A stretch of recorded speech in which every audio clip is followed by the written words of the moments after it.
کہ انتخابات قریب نہ ہوتے، سال دور ہوتے، آپ فرض یہ کریں کہ اس کے اندر عمران خان انوالو نہ ہوتا، کوئی اور شخص انوالو ہوتا، مطلب آپ کو فارن منسٹر انوالو ہوتا جو سیاستدان نہ ہوتا، کوئی ٹیکنوکریٹ ہوتا،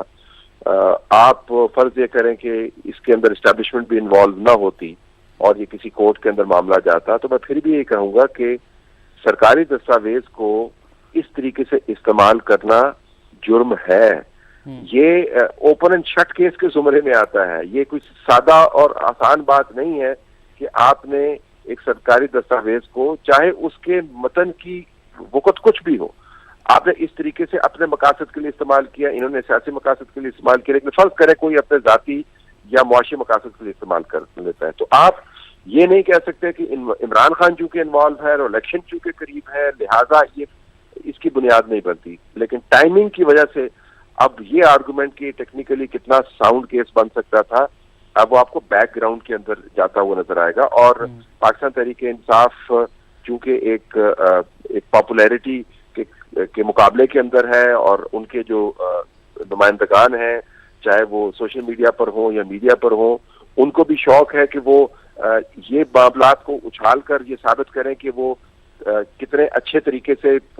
انصاف کے اصولوں کے پابند ہیں۔ تو یہ بیانیہ اب بہت اسٹرانگ ہوگا کہ جی دیکھیں انتخابات سے یہ جڑا ہوا ہے، لیکن میں دوبارہ گزارش کروں گا اگر آپ انتخابات کے معاملے کو منہا بھی کر دیں، عمران خان کو بھی منہا کر دیں، یہ ایکٹ جو ہے جو انہوں نے کیری آؤٹ کیا وہ بادی نظر بڑا سنجیدہ معاملہ ہے۔ سزا کتنی ہونی چاہیے تھی، یہ بالکل منیب درست کہہ رہے ہیں کہ آپ کو بہت ایک ہارش پنشمنٹ نظر آتی ہے، 10 سال جو ہے وہ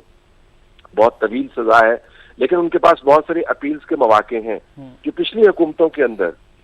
اسی جماعت نے، اور میں اس کو بطور جسٹیفیکیشن نہیں دے رہا، میں صرف موازنہ کر رہا ہوں کیونکہ اسٹینڈ ہمارا وہی ہے کہ پروسیس آپ کو نیٹ اینڈ کلین نظر آنا چاہیے، جو اس میں آپ کو نظر نہیں آیا۔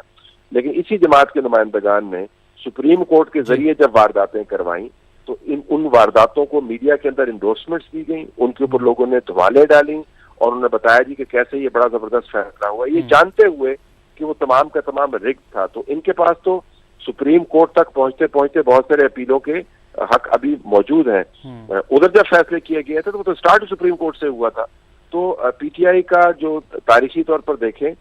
یا ان کے جو نمائندگان ہیں تاریخی طور پر ان کے پاس ہائی مورل گراؤنڈ نہیں ہے، لیکن تکنیکی اعتبار سے ٹائمنگ کو وہ استعمال کریں گے، الیکشن کے حوالے سے ہر چیز کو ایکسپلین کریں گے، اور اس کیس کا میرٹ جو ہے وہ بتدریج آپ کو بیک گراؤنڈ میں جاتا ہوا نظر آئے۔ ٹھیک ہے طلعت صاحب، ساتھ ہی رہے گا ندیم ملک صاحب، یہ جو اب ہم ڈیبیٹ جس جانب چل پڑی ہے انتخابات سے معاملہ اور ٹائمنگ کی ہم بات ہے، یہ جو پہلو ہے اگر ہم انتخابات کو ایک سائڈ پر رکھتے ہیں، یہ جو ایکٹ تھا اس کی سزائیں تو سنگین ہیں ہمارے آئین و قانون میں۔ جو بھی سزائیں لکھی ہوئی ہیں جی اس کا طریقہ کار مجھے معلوم نہیں ہے، وہ منیب اس کے اوپر بہتر روشنی ڈال سکتے ہیں، لیکن جو معاملہ تھا عمران خان والے کیس کے اندر، اس معاملے میں سزا دینا ڈے 1 سے ایک آلموسٹ کلیئر کٹ ایک انڈیکیشن تھی کہ سزا ملنی ہے۔ توشہ خانہ میں 5 سال کی ڈسکوالیفیکیشن اس کی آلریڈی برقرار ہے، وہ بھی ختم نہیں ہوئی ہے، اپیلوں میں جو بھی سزا سسپینڈ ہوئی ہے لیکن کنوکشن بھی برقرار ہے، اس میں ڈسکوالیفیکیشن بھی موجود ہے۔ 10 سال کی سزا کا مطلب یہ ہوگا کہ یہ سال 2 سال تو الیکشن کے بعد بھی جیلوں میں گزاریں گے، اس کے بعد کوئی نیا سیٹ اپ ہوگا، نیا سیاسی ماحول بنے گا، کہیں سپریم کورٹ تک معاملہ جائے گا، وہ سنیں گے، وہ بولیں گے کہ نہیں یہ جج ابو الحسناز صاحب جو تھے انہوں نے فلانی چیز کو نظر انداز کیا، اس لیے اس کو سیٹیسفائڈ کرتے ہوئے اس چیز کو ختم کر دیں، تب تک 2-3 سال گزر جائیں گے۔ تو یہ وہی ریپیٹ ہے، ریپلے ہے اس پروسیس کا جو 2017-18 میں نواز شریف کے ساتھ کیا گیا تھا، یہ اس کا ریپلے ہو رہا ہے۔ میں تو اس کو بالکل تسلیم نہیں کرتا، یہ قابل افسوس ہے، جوڈیشل مرڈر ہے یہ، اس طرح کے فیصلے آنا۔ آپ اس کو اوپن ٹرائل کریں، کھلے طریقے سے تحقیقات کریں، اگر وہ بندہ کہہ رہا ہے کچھ چیزیں اس کے پاس ثبوت ہیں، وہ کل انہوں نے فارمر آرمی چیف کا نام لے کر کچھ الزامات عائد کیے ہیں، پہلے اس کا تو پورا موقع دیں، پوری آپشن ایگزاسٹ کریں، سیدھی 10 سال کی سزا، یہ کوئی مذاق ہے یار، فارمر پرائم منسٹر ہے،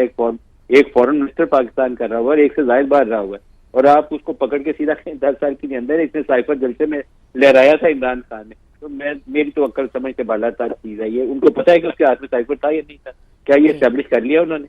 تو میں تھوڑا سا اس معاملے میں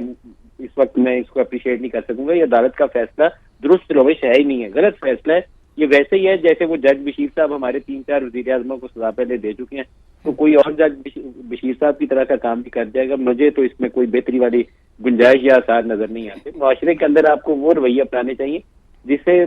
استحکام آئے، لوگوں کے لیے قابل قبول ہو۔ وہ اس کو کیس کو سنتے بتاتے اس کی سرزنش کرتے کہ یہ غلط رویہ ہے, کوئی اس کو ایک ٹوکن سی پنشمنٹ دینی تھی تو ٹوکن سی پنشمنٹ دے دیتے اور معاملہ آگے بڑھ جاتا ہے. 10 سال کی سزا کیا قتل کا کیا ہے, کیا کیا میں تو اس کو ٹھیک ہے میرے ملک قابل صاحب, قبول نہیں ہے. قطع کلامی کی معذرت, آپ کو روکتے ہیں. رانا ثناء اللہ صاحب نے ہمیں جوائن کیا ہے, انہیں شامل گفتگو کرتے ہیں. رانا ثناء اللہ صاحب بے حد شکریہ وقت دینے کے لیے. بانی پی ٹی آئی اور شاہ محمود قریشی دونوں کو 10 سال قید کی سزا سنائی گئی ہے.